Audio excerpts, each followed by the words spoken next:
Terminal Metropolitana, Ciudad del Alto, Comunicación Altana, Chasti, Charumatakisi, Yatawa, conversatorios, Karumpi, Anakashi, taller de historia, Antil, Anakashi. Muy buenas noches, hermanos y hermanas. Esta noche vamos a tener un conversatorio con el tema sobre el cerco de la paz a la paz y la obra de Sinclair Thompson.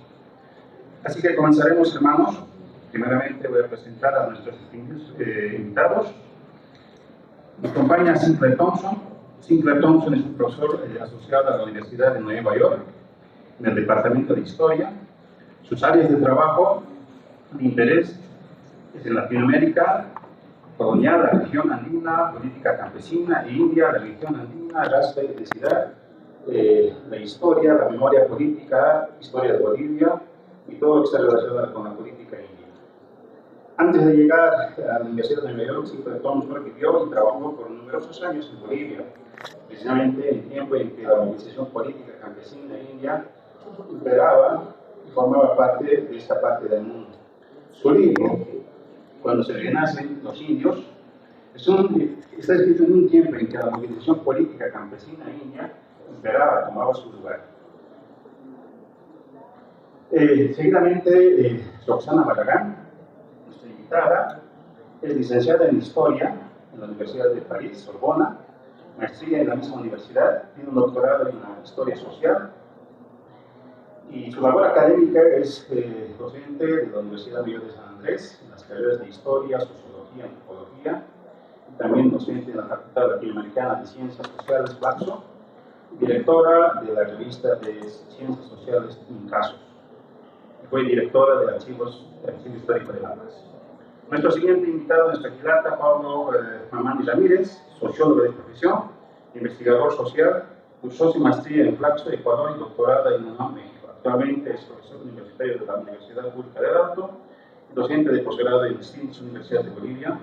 Pablo Mamani es fundador de la revista Wilca y exdirector de la carrera de Sociología UPEA, o es coordinador de Círculos de Estudios Estratégicos del Alto, CEA, tiene producción intelectual en libros y revistas publicadas a nivel nacional. En nuestra Jidir Cuyaca, nosotros decimos Mamá Pasaro, Silvia Rivera, es una socióloga activista teórica contemporánea, historiadora boliviana, ha investigado las teorías anarquistas, así como la cosmología andina, quechua y aymara. Fue directora y cofundadora en 1983 del Taller de Historia Oral Andina, TOA, y actualmente dirige el colectivo Che. Así que para nosotros es un honor contar con la Jidir Cuyaca, Silvia Rivera. Entonces, con esta introducción, hermanos, daremos paso a este conversatorio sobre el cerco a la paz y la obra de Sinclair Thompson. En la primera instancia vamos a pedir como comentarista, porque él ha hecho estudio introductorio a nuestro filata Pablo Mamani Ramírez. Enseguida va a estar la Roxana Barragán haciendo un comentario y seguidamente nuestra cuyaca Silvia, porque ha sido la traductora del inglés al español, y finalmente nuestro autor Sinclair Thompson. Así que comenzaremos, hermanos, un callaya para este conversatorio. Hermano Pablo, tiene la palabra.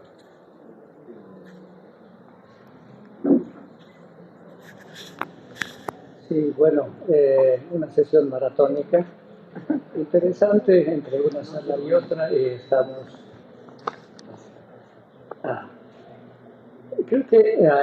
creo que esto es más libre, ¿no? Más abierto para debatir y plantear cosas. Yo quiero antes no repetir lo que había dicho en la sala anterior, sino decir algo que plantear la polémica con Sinclair. Yo estoy de acuerdo totalmente en varios de los datos y estudios que se presentan en el libro, ¿verdad? Y sin embargo, yo veo una lectura desde la perspectiva de una izquierda norteamericana, tal vez con una visión de clase y perspectiva étnica, que hace que me parece que es un poquito como problemático para la lectura de acá, del sur, ¿verdad? Entonces, por ejemplo, la categoría campesino, la categoría comunidad, hacen un poco como parte de una forma de relaciones de clase simplemente, y no las relaciones de carácter histórica, cultural, política con los aymaras o los quechuas en este siglo XVIII, en 1780-81, para verdad entonces ver si efectivamente se veían o se veían en ese tiempo como clase social o eran pueblos oprimidos por la colonia española, lo que daría, digamos, una lectura un tanto desde un punto de vista distinta, ¿no? Siempre yo lo planteo esto con todo aprecio y respeto porque también es una lectura que vale la pena, digamos, mirarla de ese modo, ¿verdad? Y con eso no quiero decir la mirada etnicista, ¿no? Por supuesto no reducir a las miradas etnicistas y culturalistas simplemente, ¿no? Sino me parece que tal vez faltaría esta otra mirada, tal vez recurriendo a la epistemología catarista de los dos ojos, ¿no? Una mirada étnica de la lucha de Catari y Bartolí Narcisa, una mirada también histórica, también de los campesinos de esos tiempos, como clase, ¿no? Y la categoría campesino también es un poco complicado porque en los años 1780 era una clase campesina dominada, choca con la perspectiva de un pueblo oprimido por un sistema colonial español, en este caso, ¿no? Eso me parece un punto un tanto que siempre podamos dialogar y puede ser interesante, digamos, andar un poco, aclarar los puntos de vista, ¿no? Eso. Y otro punto de vista que quiero plantear, ya que a la sala es interesante también, hay una lectura eh, de Catari o de Sisa o de Amaro o Micaela Bastidas como actores, digamos, proletarios, de la palabra entre comillas, ¿no? Pobres, ¿no? Unos miserables que luchaban por su pueblo, que tenían una convicción por la lucha anticolonial. Pero si uno mirara la historia de los trajinantes de la historia de la colonia, los comerciantes y todo esto de la historia del norte, del Cerro Rico de Potosí, La Paz y todo, ¿no es cierto? Yo creo que Catari no era un pobre miserable que estaba pidiendo limosna por allí y que no tenía dinero para vivir, no. Era de hecho comerciante de coca y bayeta y eso es lo que se sabe, pero posiblemente otras cosas, ¿no? Entonces era alguien que tenía capacidades económicas suficientes, no digamos mucha plata, pero tenía capacidades económicas suficientes para moverse de un lugar a otro, lo que llamaríamos una perspectiva, digamos, de una proto-familia, ¿no? O sea, alguien que tiene capacidades económicas. Y mirarle a Catari siempre en la perspectiva proletarista, en la perspectiva miserabilista, me parece que es un poco perder de vista ese contexto también complicado y complejo de la lucha de los cataris, de los cisas, ¿no? Entonces, ese discurso, esa perspectiva, esa visión persiste hasta nuestros días, una perspectiva miserabilista de los indios, ¿no? Esos pobrecitos a la que hay que, hay que tener una conmiseración porque son dominados, ciertamente hay dominación, todo eso, ¿no? Pero darle un giro en esta lectura sería interesante, ¿verdad? De que si fueran puro pobrecitos, ¿verdad? Y eran así como limosneros, por supuesto que sería un pueblo exterminado hace tiempo, ¿no? Pero no ocurrió eso porque hubo estrategias económicas, políticas, hasta matrimoniales para persistir en las grandes ciudades, aunque sea en las periferias de esas ciudades coloniales, pero también reproducirse como cultura, como pueblo, como lengua hasta el presente, ¿no es cierto? Yo creo que eso es una cosa que de pronto es también un tanto, digamos, problemático, ¿no? Que con eso no quiero decir que Catari era un burgués, digamos, un terrateniente, algo así, ¿no? No era, por supuesto, pero tenía suficiente capacidad económica para movilizarse y por tanto no era un miserable, ¿no es cierto? Imagínense 50.000 hombres y mujeres movilizadas alrededor de una imagen, de un símbolo, de una lucha, y los viajes entre Chulumán, entre Ambaná, posiblemente entre Norte Potosí, Oruro, esos largos viajes implican presupuesto, implican tiempos, ¿no es cierto? Implica, por tanto, tener capacidades económicas suficientemente interesantes, ¿verdad? Entonces, esa es una mirada que yo la polemizo porque me parece que es una mirada que es de eso, nuevamente, miserabilista, ¿no? Un segundo elemento que también sería interesante, ¿verdad? Mirar, ¿verdad? Otro elemento importante que yo veo es ver, no sé si son comunidades en los tiempos de 1780 como tal, ¿no es cierto? Como hoy las comunidades llamadas campesinas. Más posiblemente y más correctamente sería hablar de marcas y aylus, ¿no? Porque había sido así en ese tiempo, como hoy persisten las marcas y los aylus en sus dos parcialidades de arriba y abajo, ¿no? Y muchas veces en los actos ceremoniales, muchos de los actos de Catá y Matón Narcisa se observa, ¿no es cierto?, esta relación de dualidad estructural, digamos, del manejo territorial, ¿no? Entonces, ahí tal vez el concepto de comunidad en un sentido político más amplio pudiera ser, pero cuando nos referimos a Caquiaviri como una comunidad, podría ser más correcto hablar de la marca Caquiaviri y de los aylus que la componen esta marca de Caquiaviri, ¿no? Que seguramente eran varios, como hoy se observa, ¿no? Otro punto importante que me parece que puede ser interesante en el debate para armar, digamos, el diálogo, ¿no? Y tal vez lo último, y así para abrir el debate, obviamente, ¿no es cierto? Lo interesante, sí, eso es un punto que yo estoy totalmente de acuerdo en la que Sinclair dices, ¿verdad? Hay un pensamiento paseñista de ver a Katari como un borracho, un mujeriego, un desaliñado, ¿no es cierto? Un sanguinario, ¿no es cierto? Esa mentalidad colonial, ¿verdad?, que se ha visto en 2019 también y mucho más en 2003 también, ¿no es cierto?, una especie de infectación de los indios por su color de piel o por el lugar donde viven. La ciudad de los indios como el Alto es una ciudad de los miserables, de los pobres, de los parásitos, ¿no? O sea, esa perspectiva de imaginarios coloniales han persistido y han pervivido, y entonces efectivamente, yo creo que el pensamiento o la mentalidad paseñista es una mentalidad bolivianista y que ha rinconado las perspectivas propias del mundo aymara para pensarse autónomamente como un ente político y con proyectos políticos importantes, ¿no? Y ahí esa crítica me parece realmente reveladora e importantísima, porque eso se observa y se escucha y se vive casi todos los días en ciertos espacios privados y públicos, ¿no es cierto? Y eso es una cosa que realmente me parece algo que hay que debatir, ¿no? Porque el Alto, la ciudad del Alto, de la que hablabas al principio en la presentación del libro, es una ciudad de 400 kilómetros cuadrados. Por supuesto, no solo es el Alto, es Piacha, el Laja y todo eso, ¿no?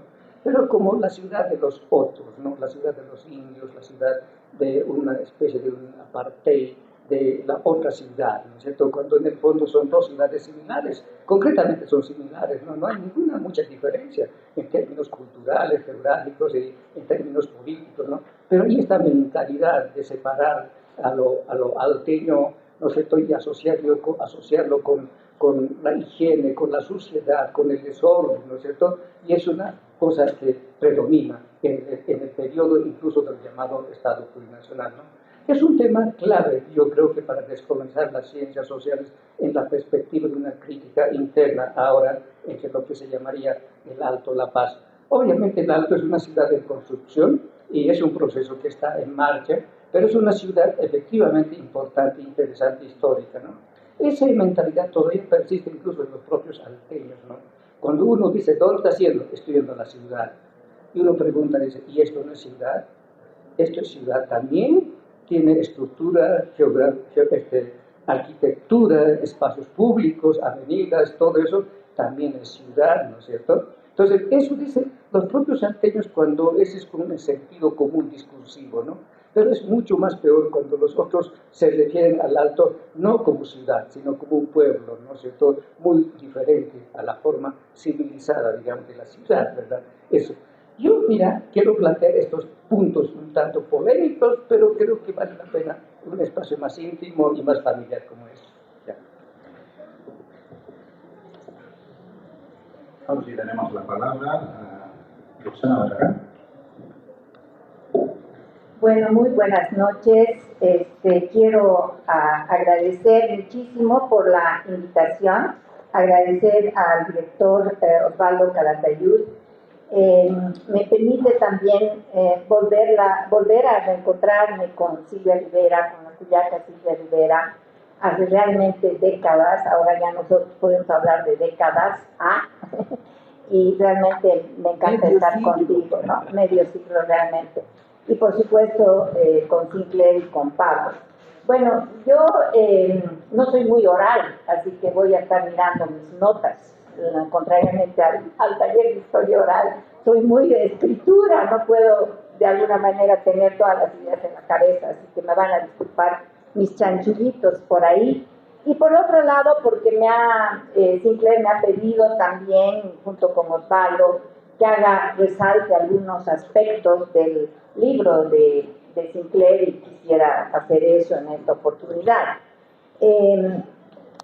Yo, en primer lugar, quisiera decir que con Sinclair hemos compartido visitas a los archivos y nos encontrábamos, de hecho, en los archivos mucho antes de que este libro se escribiera.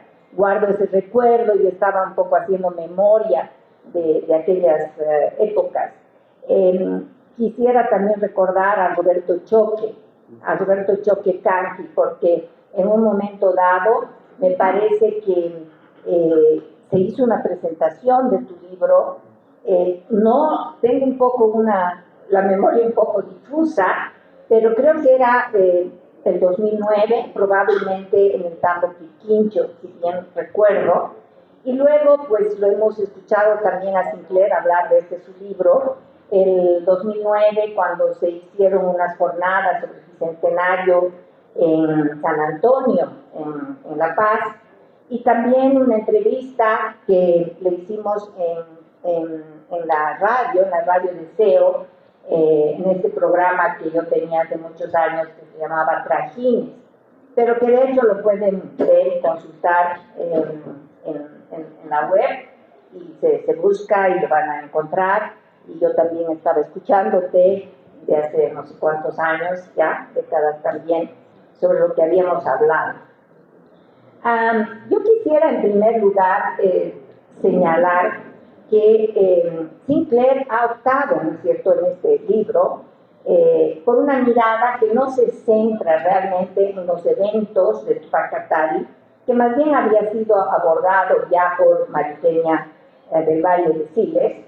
Y su propuesta, y me gusta lo que nos dice, es privilegiar lo que él llamaba la textura interna de la sociedad indígena, ¿no? Entonces, pensar la sociedad primero como un tejido, pero también como una textura interna que implica analizar, reconstruir todas estas marcas, jatas, ayllus que existían en todo el sur andino y en la región de La Paz a lo largo del siglo XVIII.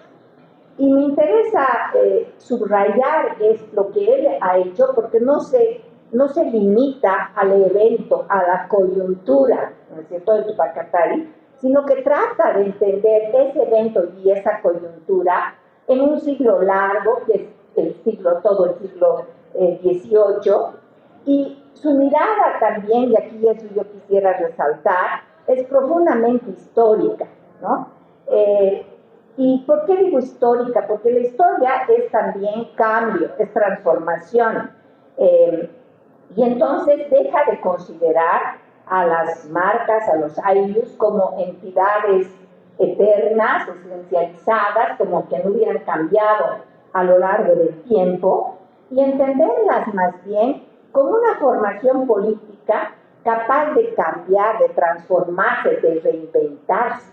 Entonces, eso a mí me parece que es realmente muy, muy importante en su trabajo. Otro tema que yo quisiera referirme, que también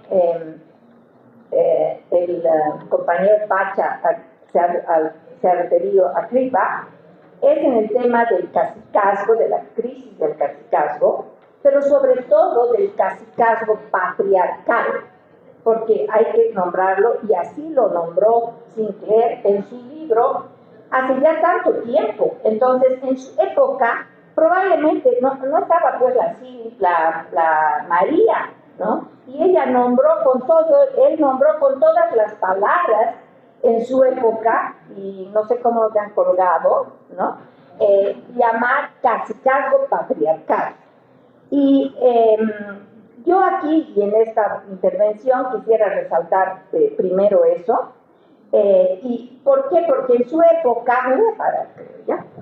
Porque estoy así como que, ¿no? Prefiero mirar y decir, entonces, lo que veía Sinclair, ¿no es cierto?, y en la época en que él escribió su libro, se había visto y se había dicho que los caciques eran la bisagra de articulación entre el mundo indígena y el mundo español, que eran mediadores, que hasta eran doble cara, podríamos decir, etcétera, etcétera.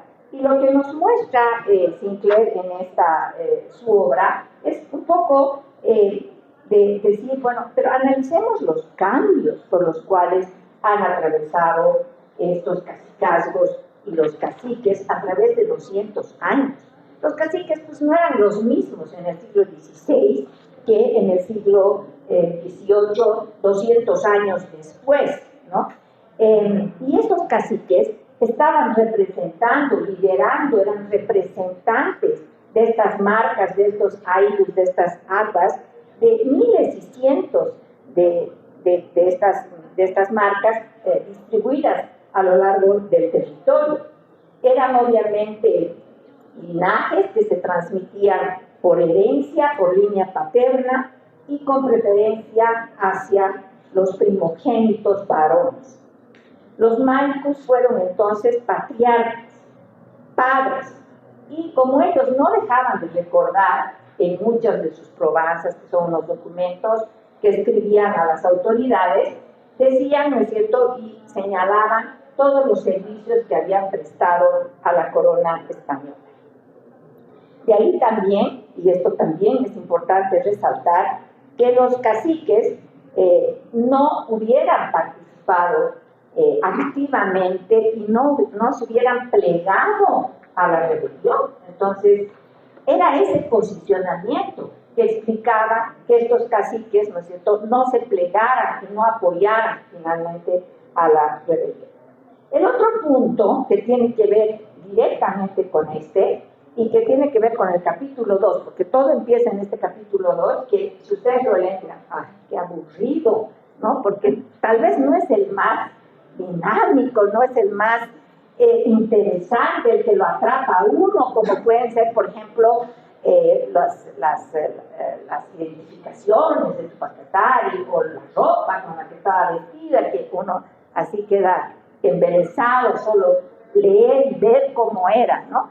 El capítulo 2 está dedicado a las autoridades. Entonces uno dice, ay, qué aburridos estos caciques, y después de los caciques, y ha tomado un tiempo increíble, además que también me preguntaba y charlábamos sobre quiénes serían los principales, y cómo eran elegidos los principales, y cómo eran elegidos los hilacatas, y que si había turno o no había turno en los cargos. Entonces, toda una reconstrucción del sistema de autoridades, pero esa reconstrucción del sistema de autoridades tenía un sentido, ¿no es cierto? Entender a estos cacicazgos patriarcales, entender cómo habían cambiado, cuánto habían cambiado, y de lo que él ve, y siguiendo un poco a los caciques y a todos los conflictos en los que estaban involucrados, es cómo se dio, y esto lo que llaman la crisis de la dominación colonial, ¿no? Y esto lo estaba releyendo, desde el 2009 yo ya me había olvidado, estaba releyendo, ¿no es cierto?, ayer, hace 2 días, anoche, y me parece ahora, con esta relectura, que es realmente el libro no envejecido en este aspecto, ¿no? Y porque creo que ha planteado un tema central. Ha habido una crisis de dominación colonial, y esta crisis de dominación colonial es la crisis que ha tenido justamente el cacicazgo patriarcal, ¿no? Ahora, el otro punto, que arriba también se ha dicho, ¿no es cierto?, por qué era esta crisis. Primero, ¿no es cierto?, justamente por la propiedad del cacicazgo, que era una propiedad, por los matrimonios y la fuga que había en esta población que se casaba con las élites españolas y otras élites, ¿no? O sea que somos mucho más mezclados de lo que aparentamos, ¿no? Y entonces estos matrimonios daban lugar a todos los hijos, a mestizos que peleaban por ser los caciques, por línea paterna, y etcétera, etcétera. Y el otro tema de litigio, y sobre eso quiero detenerme, es sobre el tema, el gran litigio sobre servicios laborales, que se llama así, servicios laborales y erogaciones monetarias, ¿no? Y claro, son cientos de litigios, de juicios que están en los archivos, además así de grandes, y uno tiene que leerse todo sobre el cacicazgo, sobre los abusos que habían cometido contra sus comunarios o los abusos contra los otros caciques. En fin, son muy gruesos, muy detallados, muy largos, y analizando todos estos juicios, él ha sido capaz, ¿no es cierto?, de sintetizar gran parte de estos litigios y mostrar que uno de los temas claves del litigio de los caciques y sus comunarios tenía que ver con los servicios laborales que la gente tenía que hacer para los caciques y todo lo que tenía que pagar a los caciques. Y aquí yo quisiera, tal vez es un aporte, digamos, para este debate, sostener un aspecto que creo que no ha sido remarcado suficientemente, una responsabilidad de los caciques, y tiene que ver con la mita minera. Bueno, yo me he dedicado en los últimos años a ese tema, entonces quiero traerlo a colación. Y es que quisiera recordar que todo sistema laboral, cualquiera que sea, del pasado, del presente o del siglo XIX, implica una organización, implica administrar el sistema. Y la mita, y nos hemos olvidado, o más bien yo diría que casi lo hemos naturalizado, o sea, hablamos de la mita como que, así la mita, los indígenas iban por su turno a Potosí a trabajar, listo, ¿no? Entonces, y era así y punto. Y nos hemos olvidado todo el trabajo, la organización, la administración que implicaba que se llevaran en las mejores épocas, o las peores para las comunidades, 12,000 mitayos, hombres, ¿no?, de todas las provincias, de 16 provincias, de toda la parte andina, que tenían que ir a Potosí cada año. Pero además, estas 12,000 personas iban con sus familias, sus mujeres y sus hijos. Entonces, calculen por 4 cuánta gente tenía que trasladarse por año. Y esto implica, por tanto, ¿quién organizaba esto? ¿Ustedes creen que eran los corregidores? El corregidor era la autoridad española de cada provincia, uno por provincia, uno por Pacares, uno por Sicas. Era imposible. Imposible porque no lo podía hacer, imposible porque no conocía cómo se hacía. Y los únicos que podían movilizar la mano de obra eran los caciques. Entonces, creo que no hemos mirado realmente esa responsabilidad que estaba en manos de los caciques. Yo creo que ni el MAS podría llevar hoy, o podría llevar hace 5 años, tanta gente todos los años a Potosí a trabajar, ¿no? Entonces, hay una magnitud imagínense lo que es reunir 12,000 personas y que vayan y que tienen que trabajar aquí y que tienen que viajar, etcétera, etcétera. Entonces, creo que eso es algo que no hemos visto y me gustaría resaltar, porque esa es la presión que existía sobre los caciques. Y eso ayuda también a explicar por qué no encontramos tantos juicios contra la mita. Porque en realidad no se están quejando, no se quejaron tanto contra la mitad frente a las autoridades españolas, sino yo creo que se estaban quejando contra la mitad directamente a sus autoridades, porque eran las que estaban directamente involucradas en la organización, en la administración de esa mano de obra. Pero además tenían, y eso muestra Sinclair, eso ya no lo digo yo, y está ampliamente documentado en su libro, cómo los caciques, ¿no es cierto?,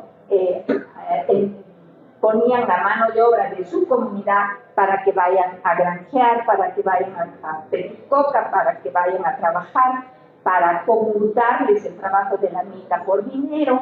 Entonces todo esto pues creó, ¿no es cierto?, a lo largo de los siglos, una profunda erosión de la sociedad y de las estructuras de poder, y obviamente los caciques estaban ahí involucrados en primera fila.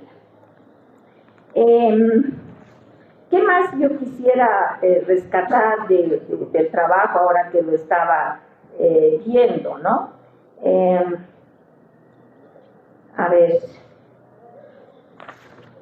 Sí, el otro punto es que esa crisis del cacicazgo, esa erosión de su poder, ese cuestionamiento constante a los caciques, ¿no?, y en estos juicios, etcétera, erosiona su poder, y el planteamiento de Sinclair es, obviamente, que eso ha dado lugar al sistema de autoridades que tenemos, o sea, que existe ahora, que es el sistema rotativo, ¿no? Entonces, ese es otro gran planteamiento que ha hecho. Es decir, que los aires y las comunidades que conocemos hoy, ¿no es cierto?, tal como se organizan en sus sistemas de autoridades, no sería una cosa eterna, sino más bien una recomposición también del siglo XVIII, aunque la rotación en los cargos es obviamente una tradición andina de larga data, ¿no? Ahora, a los caciques van a, por lo tanto, desaparecer, y desaparecen, no con las rebeliones, no participaron en gran parte en las rebeliones, algunos mueren, los matan, y a principios del siglo XIX ya se decide abolir el cacicazgo, pero ya era una institución muerta, peleada, que había sido peleada internamente por los propios comunarios. Desaparece el patriarcado y el cacicazgo patriarcal, y con eso quiero terminar. No porque desaparezcan unos personajes que eran los caciques y los cacicazgos patriarcales, no porque hubiera desaparecido la mitad, que la mitad tiene un declive importante a partir de 1805 y desaparece, creo que desaparece toda la estructura patriarcal. Yo pienso y soy de la idea de que hay muchas cosas más que nos unen. Lastimosamente, una de las que más nos une es justamente una estructura de patriarcado y de violencia que atraviesa todas las clases sociales, ¿no? Y en ese sentido, yo no soy tampoco tan optimista como puede ser tú, Sinclair, que un poco como que, ok, desaparecieron los cacicazgos y se volvió la comunidad mucho más democrática, ¿no? No creo. Yo creo que lo vivimos hasta ahora, los problemas. Y por el otro lado, también, y con esto voy a terminar, no me gusta oponer individuo y colectividad, individuo y comunidad. El individuo es occidental, la comunidad obviamente es andina, colectiva, reciprocidad, institución. A mí, yo personalmente no comparto esa mirada, esa perspectiva. Yo creo que dentro de la colectividad hay individuos también y hay, hablan a nombre de la colectividad, ¿no? Creo que con toda la experiencia que hemos tenido en las últimas décadas, es claro que hay mucha gente que ha hablado en nombre de las comunidades y no siempre, ¿no es cierto?, de manera legítima, ¿no? Entonces, yo creo que lastimosamente, y eso otra vez vuelvo a la historia no es en vano. La sociedad colonial no es que ha pasado y ha permeado así como que todos estuviéramos como impermeables y solamente a los caciques les ha tocado. No, nos ha tocado a todos, ha tocado a toda la sociedad. Y yo creo que eso es lo que hasta ahora nos tenemos y tratamos sacarnos, ¿no? Pero reconocer finalmente que en todo lado las estructuras sociales de violencia y de patriarcado están todavía muy vivas y lo vemos todos los días. Gracias. Le agradecemos a la hermana. Enseguida invitamos a la hermana Julieta Silvia Rivera. Por la cuestión del tiempo, nos indican de que hermana Silvia y como antigua.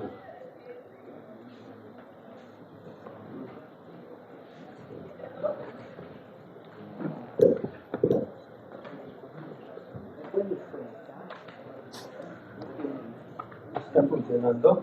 ¿Se escucha? Sí. No. ¿Sí? No, clarito. Ay. No funciona muy bien el micrófono, pero bueno, muchas gracias por haberme invitado a este lugar tan remoto del propio Alto. Es la primera vez que vengo a esta terminal tan enorme, tan ostentosa. Hubiera querido que haya igual validez en la belleza y la calidez de la recepción, pero hemos demorado mucho en llegar a este lugar porque nadie sabía dónde estaba parado. Es un referente de inicio para hacer notar lo difícil que es desligar el pasado del presente. El presente en el cual hay una profunda degradación de la política, incluida la política indígena. La champaguerra que hay ahora entre mineros y comunarios, cooperativistas y cultivadores, orientes interculturales versus pueblos del oriente, es solo un elemento que me mueve a mí a plantear mis diferencias con la visión esencialista de Pablo Mamani, que le interesa saber cuál es la verdad histórica, quién tenía razón, si era desaliñado o era bien peinado. Esos son datos secundarios. No me interesa tanto, los historiadores saben mucho mejor que yo manejar los archivos. Admiro mucho la minuciosidad del trabajo de archivo. He conocido a Sinclair en fines de los años 80, fines de los años 80, cuando él llegó a La Paz interesado en ir al archivo de La Paz. Después ya se fue a Sucre, después se fue a Sevilla, se fue a Buenos Aires a reconstruir. Es verdaderamente exhaustivo, minucioso, y yo creo que hace una crítica muy valiosa a cierta historiografía que hace exceso de detalle en cuanto a la verdad histórica. O sea, Maritena de Valle de cuenta como si ella hubiera estado ahí, digamos, pasó esto porque lo dijo Segurola, ¿no? Pero Segurola, ¿quién era? Era el represor de Pacastaria. Entonces sabemos por experiencias personales que los vencedores siempre cuentan la historia, ¿sí? La historia de mis exilios y mis cárceles la van a contar seguramente los militares. Pero el tema es aquí lo que es el valor del libro de Sinclair, que he tenido la dicha y la dificultad de traducirlo del inglés al castellano. Me parece que vale la pena repasar algunas cosas. No me interesa la verdad histórica porque no creo que exista, porque hay tantas verdades como interpretación, ¿sí? Y depende quién está en la estructura de poder. Obviamente, como dice la Roxana, la historia no solo la escriben los vencedores, también la escriben los varones, ¿sí? Y el varón tiene esa cosa de yo sé la verdad, yo soy la dueña de la verdad. Nosotros no, somos cuestionadoras, problematizadoras. Y me parece que el aporte de Tristan, de Sinclair, siempre pienso en el Tristan, el aporte que ha hecho junto con una serie de personas que como Lilian Harris, Krista Platt, han trabajado la etnografía, y la etnografía en relación con la historia es lo que le ha dado a este libro una de las, yo diría, capacidades intuitivas más grandes, ¿sí? Su relación con dirigentes catalanistas de esos años le ha dado un manejo interpretativo que le ha permitido una profundidad en sus hipótesis, porque tampoco creo que Sinclair reclama verdad. Entonces, nutriéndose, por ejemplo, de los trabajos de Tristan respectivo al modo como se manejan las parcialidades, los aires, que se comparte la tierra, las mantas, ha podido entender y referirse a ese pasado, rescatando fragmentos y lachas, ¿sí? Sabemos que las fuentes que ha usado son difíciles porque en su mayoría, por ejemplo, unas confesiones de Marcelina Sisa bajo tortura, ¿sí? No pueden figurar pues como verdad histórica. Podemos decir que ha dicho cosas que podían ser producto del dolor o producto de la valentía. No podemos penetrar en su mente, ¿sí? Pero ha hecho algunas cosas que permiten dar un contexto a las hipótesis. La transversalidad, por ejemplo, espacio-temporal. Comienza como en círculos concéntricos, estamos en la paz, estamos en peñas, estamos en la muerte, ¿sí? La muerte de Tupac. Los cuatro brazos, las extremidades, dos extremidades van por aquí, las otras dos extremidades, y eso le permite a Sinclair trabajar ciertos ejes. ¿Por qué enterraron su pierna izquierda en tal lugar, su pierna derecha en tal otro? Y eso es porque eran los lugares más rebeldes.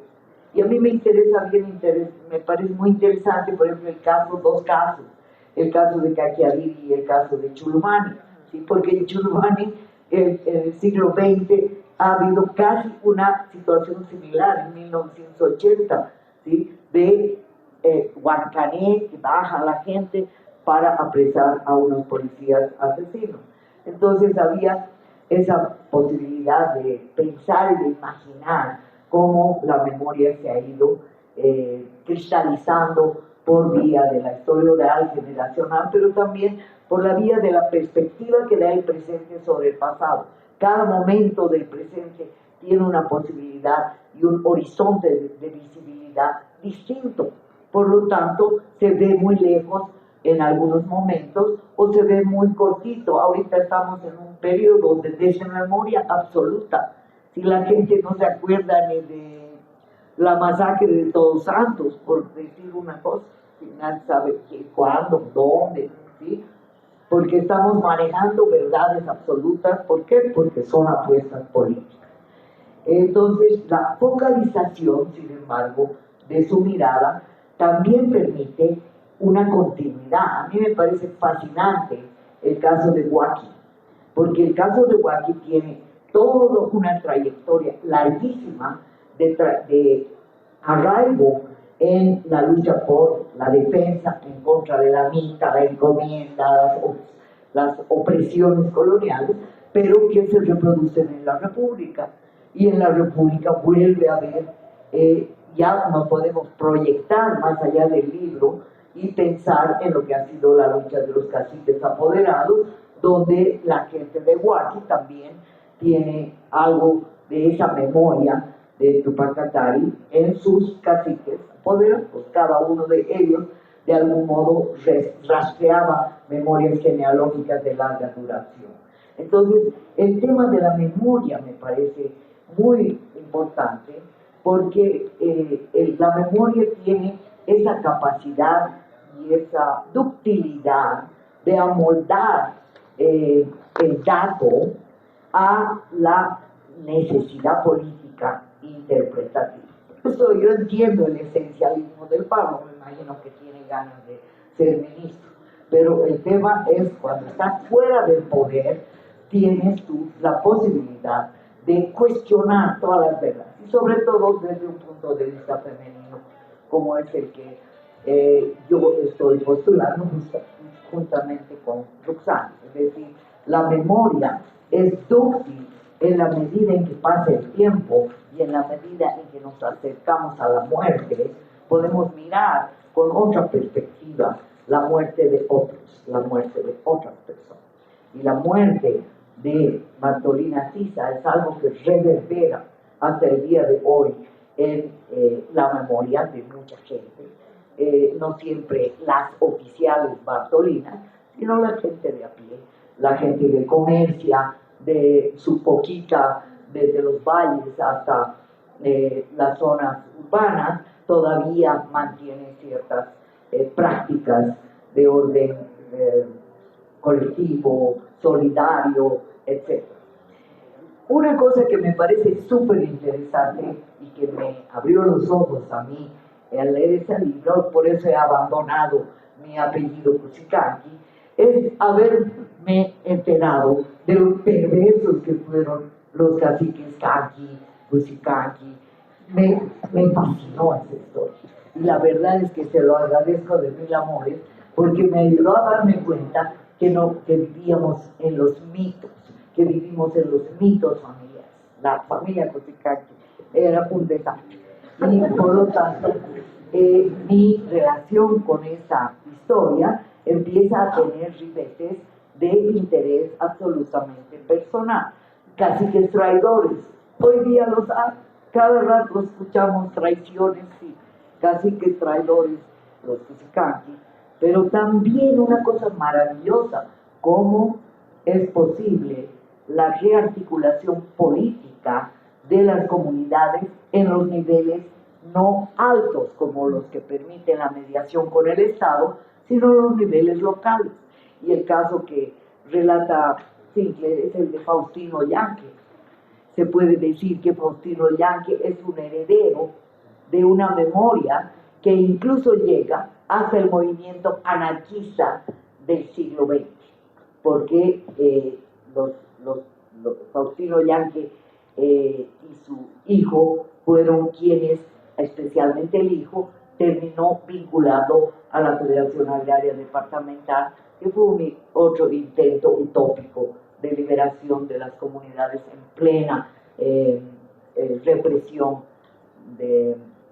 republicana neoliberal. Entonces, esos valores me hacen pensar en otro historiador, Carlo Ginzburg, que pudo establecer ciertas intuiciones importantísimas. Su libro se llama El queso y los gusanos, ¿sí? Pero eran datos sacados en tortura a un harinero que tenía imágenes mesiánicas de Dios, y decía que Dios era un queso, ¿sí? Y que los humanos eran unos gusanos que vivían del queso. Una interpretación que yo la asimilo más a ciertas creencias orientales que a lo que puede ser una tradición occidental. Pero a partir de unos datos traídos de la tortura, una mente interpretativa, cuestionadora, curiosa, capaz de poner interrogantes en lugar de verdades, puede llegar muy lejos en cuanto a la posibilidad de comprensión. La microhistoria, por ejemplo, está fundada sobre la obra de Carlo Ginzburg. Y yo propongo una lectura micro de este libro, porque tiene una secuela muy interesante que se publicó en el número 5 de una revista de Colectiva Cheje, hoy llamado Colectiva Cheje. Ese texto se llama Serpiente resplandeciente o monstruo de la humanidad, y empieza mirando las dos opciones post-muerte de Katachi: la satanización absoluta y la recuperación heroica. Son dos modos de la interpretación histórica. Pero lo interesante es cómo va desglosando el papel de la imagen las imágenes que muestran a Tupac Katari como un perverso, y los textos son lapidarios, incluso por ejemplo las prohibiciones, la prohibición del luto, perdón, me estoy extendiendo porque es muy lindo. Ya, entonces hay memoria, pero hay una memoria con la cual voy a cerrar, porque no se olviden que el ciclo fue pan andino, fue Tupac Amaru, Tupac Katari, Tomás Damaso Katari, son las cabezas visibles de un movimiento pan andino.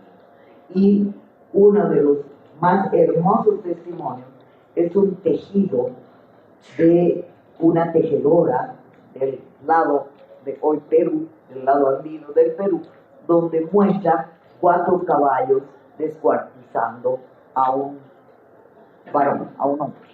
Y creo que el tejido de la memoria, como lo muestra la novela Garabumbo, el invisible, es algo que no se puede cortar fácilmente. El tejido en el cual se plasma la memoria es mucho más durable que la propia existencia de la carrera de la historia, ¿no? Entonces, con eso me voy. Gracias. Agradecemos a la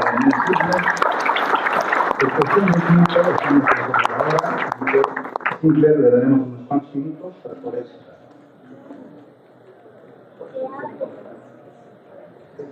Perdón por el exceso de palabras. Bueno, la verdad es que Pablo me decía al inicio, creo que esto va a ser maratónico. Y yo, la verdad, no tenía mucho que decir, quería escuchar a Pablo y Rosana y Silvia. Y luego aprecio mucho que Pablo ha planteado puntos de debate abiertamente y me han surgido las ganas de hablar más a raíz de eso. También Rosana ha planteado puntos de debate y parece que nos van a expulsar de la sala si no termino. Entonces, siento que no puedo entrar más en el debate, pero es algo que tenemos que, no sé, ir a la esquina para tomar algo y ahí conversarlo. Básicamente, hay 2 cosas. Uno es, estoy esta noche sintiendo mucha gratitud a muchas personas, empezando con Rosana, Silvia, Pablo. Yo conocí a Rosana y Silvia en el año 1987. Todavía me acuerdo de la primera vez que nos conocimos. Y Rosana ha sido una compañera de ruta en el trabajo histórico muy importante para mí. Ha sido alguien con quien he podido conversar de todos los temas que iban surgiendo, los entusiasmos del archivo, los problemas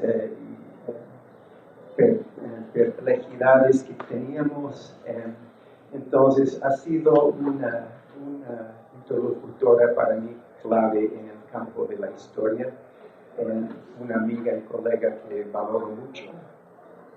La Silvia, recuerdo que la conocí en 87, era estudiante, estaba llegando, pensando en la posibilidad de hacer este proyecto, me citó en la plaza del estudiante, no sabía dónde, y la encontré no en ninguna esquina, sino en el puro centro de la plaza, en la redonda ahí. No la conocía, pero de alguna manera la reconocí. Me llevó al café de Don Julio, que ya no existe, donde me enseñó a comer salteña sin reventarlo y hacerlo chorrear sobre mí. Yo le pregunté si le parecía buena idea hacer un trabajo sobre este tema. Y ella me contestó, depende de cómo lo haces. Entonces ha sido para mí una referencia clave, una guía para mí, una mentora de alguna forma. Me ha inspirado mucho en su trabajo, en sus inquietudes, en su lucidez, en sus preocupaciones por el pasado y el presente, y los trabajos que he realizado junto con los hermanos y hermanas del taller de historia oral andina y pienso en muchos individuos del TOA con quienes he compartido en el archivo, en diálogos, en el asiento del TOA. Muy contento, honrado de que me hayan invitado a estar aquí presente esta noche y felicito a TOA de que es el invitado especial de la Feria Internacional del Libro en el Alto este año. Me alegra que haya nueva gente en el TOA y me ha complacido mucho trabajar con Osvaldo Calatayud, tanto en la edición de este libro como en la organización de este evento.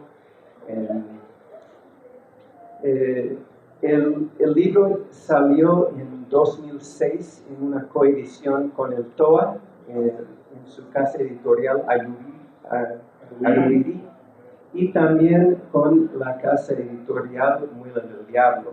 Y no sé si está aquí Fabián Yaksic, otro viejo amigo de mis primeros años en Bolivia, que tuvo a su cargo la publicación inicial de este libro.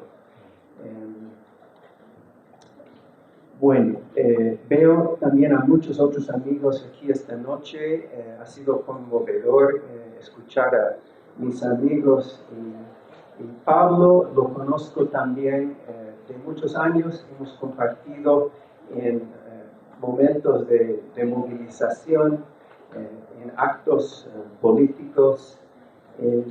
Hemos conversado largamente durante muchos años y nos ha unido una preocupación por los movimientos sociales y valoro mucho el trabajo que ha hecho. Lo dije en la reunión anterior. Creo que se ha extendido mucho para dialogar con un historiador y con un trabajo de historia.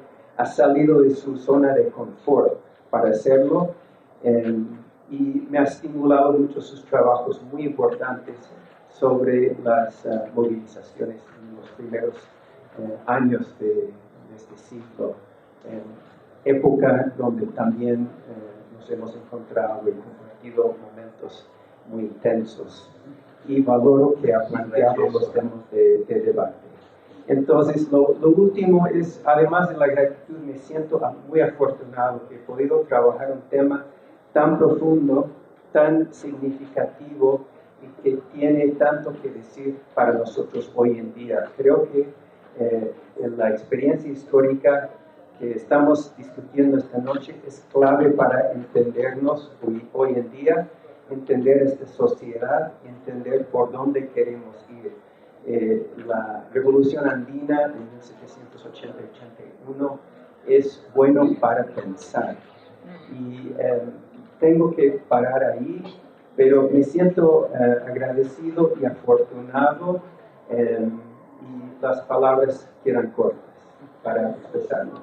Allá en las simples, ¿no? Lamentablemente la gente a Pablo Manuel, a Rivera, pedimos muy disculpas al siguiente evento. Así que, si quieren compartir, TOA como institución invitada este año en la Feria Internacional del Libro, tiene su propio stand y podemos ir a tomar cafecito, como dice siempre. Ahí están los libros de siempre, así que allá.